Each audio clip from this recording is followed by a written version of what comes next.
Howdy folks, it's Patrick here from Fields BMW of Daytona Beach. Today I'm in a 2021 7 Series and I'm going to show you how to use gesture controls in iDrive 7. So you have a couple gestures at your disposal. So for the radio, you can turn up and down the volume by waggling your finger in a circular motion and go the other direction to turn it down. If you want to mute the audio, you do 2 fingers out, or to unmute, 2 fingers back out again. You can also change radio stations by putting a thumbs up and going out to the side. To your right to go forward, and to go back you go to your left.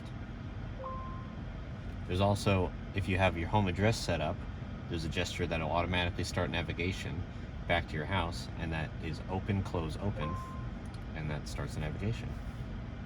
The home address one and the mute one are configurable by you if you want to change them. So if you go to car, settings, general settings, and then scroll down from the top to gesture control, you can function assignment gesture 1, 2, and change whatever you want them to do. If you ever have any questions about gesture control in your BMW, feel free to come down to Fields BMW of Daytona Beach, and have a great day.